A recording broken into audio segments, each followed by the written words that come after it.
Assalamualaikum, kami dari kelompok 5 dengan anggota akan menjelaskan materi mengenai kedudukan garis. Jadi, materi yang pertama yaitu kedudukan garis. Di sini pengertian garis. Garis adalah kurva lurus yang tidak berujung dan tidak berpangkal. Artinya dapat diperpanjang pada kedua arahnya. Garis juga dapat diartikan sebagai serangkaian titik yang tidak memiliki lebar atau ketebalan. Garis terdiri dari dua titik ujung dan dapat diperpanjang ke arah yang tidak terbatas. Contohnya seperti gambar di samping. Itu tuh contoh garis AB atau garis BA. Nah, kan kalau kanan kirinya diperpanjang juga kan gak bakal ketemu gitu teh. Nah, terus di materi yang kedua, itu kedudukan garis terhadap garis.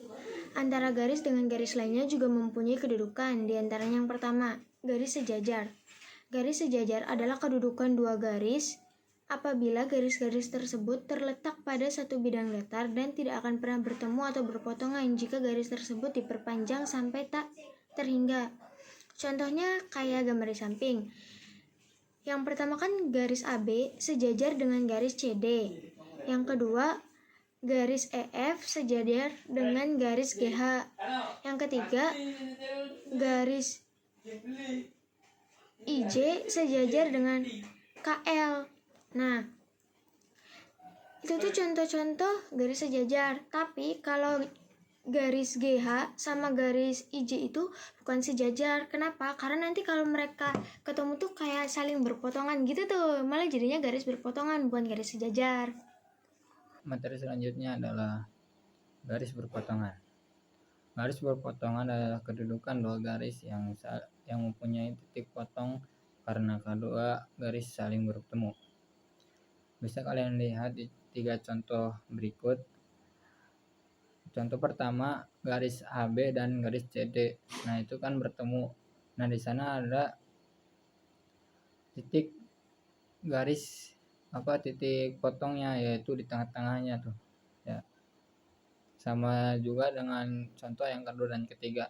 Nah, secara geometri, garis-garis yang berpotongan tersebut terjadi karena mempunyai kemiringan yang berbeda dan panjang antara garis memungkinkan untuk saling bertemu. Nah, lalu materi yang selanjutnya yaitu garis bersilangan. Garis bersilangan dapat dikatakan bersilang jika garis tersebut tidak terletak pada satu bidang datar. Nah, seperti contoh yang ada di samping, yaitu ada balok. Nah, di sebuah balok ini kan itu ada bangun datar, yaitu bangun datar persegi sama persegi panjang. Nah, kita ambil bangun datar yang OKPL sama PL ya, OK sama PL. Nah, itu kan bangun datar persegi. Nah, kita ambil garis OK, kan itu OK. Nah, OK itu bersilangan sama apa gitu. Berarti sama garis MN.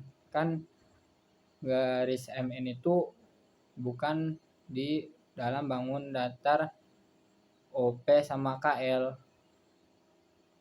Atau bisa juga sama RQ atau sama QM juga sama. Tapi kalau sama QM itu jadi garis yang sejajar sama. Selain itu dapat dikatakan bersilang jika kedua garis tidak akan terpotong bila bertemu. Nah, di contoh itu kan ada OK sama MN ya. Jika OK sama MN itu panjang, itu kan OK itu ke atas ya. Kalau MN itu ke samping, jadi nggak bakal bertemu kalau dipanjangkan itu. Nah, lalu yang ketiga yaitu garis berhimpit. Garis berhimpit adalah suatu garis yang saling menutupi antara satu garis dengan garis lainnya. Hal tersebut membuat garis berhimpit sulit dan bahkan tidak bisa dilihat secara kasat mata. Seperti contoh kan itu ada garis G. Nah, garis G itu kan sama ini tuh sebenarnya ada dua garis ya, garis G sama garis K. Tapi dikarenakan berhimpit jadi seperti satu garis, yaitu garis G. Sebenarnya itu ada 2 garis ya. Adanya garis berhimpit karena posisi garis yang sama, namun 2 garis yang saling berhimpit bisa jadi tidak memiliki panjang yang sama. Seperti contoh yang kedua ini, ya. Selanjutnya adalah kedudukan garis terhadap bidang. Sebuah garis dikatakan terletak pada bidang di mana sebuah titik pada garis tersebut berada di dalam bidang itu sendiri. Perhatikan contoh berikut. Berikut adalah contoh garis terletak pada bidang. Jadi, garis yang terletak pada bidang ini sebuah garis dikatakan terletak pada bidang jika setiap titik pada garis tersebut juga terletak pada bidang. Nah, itu kan titik A dan titik B. Nah, itu garisnya.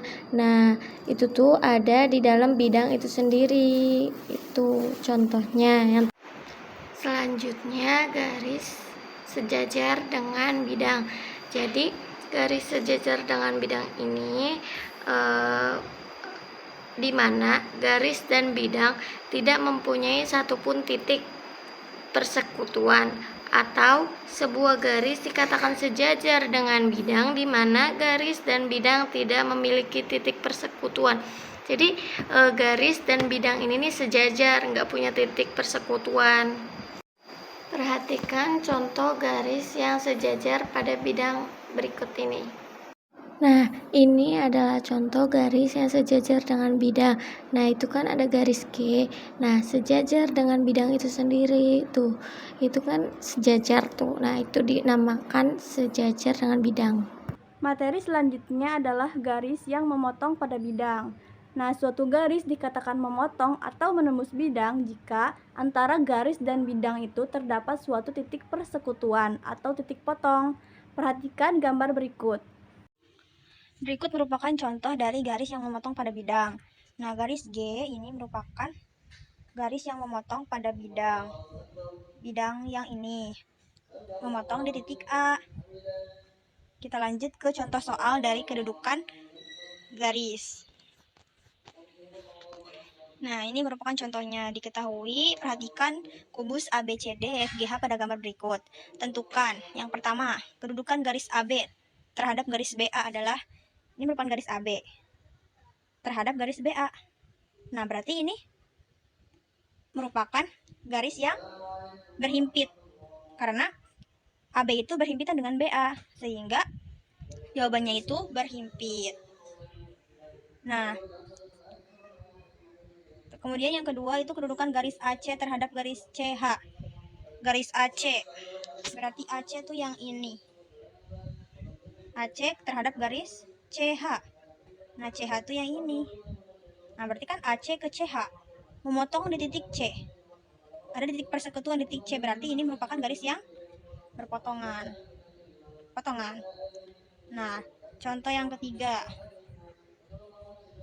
Kedudukan garis BG terhadap garis AH. BG. BG mana BG? BG itu di sini, BG.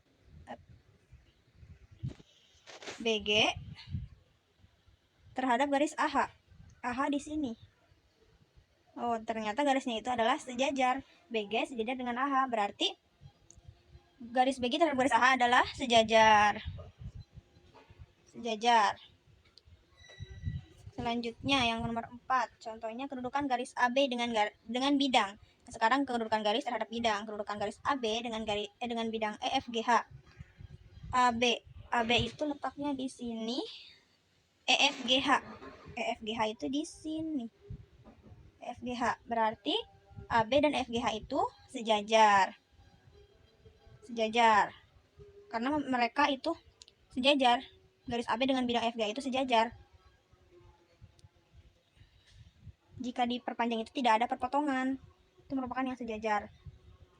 Terus yang nomor selanjutnya, kedudukan garis FC dengan bidang BCGF.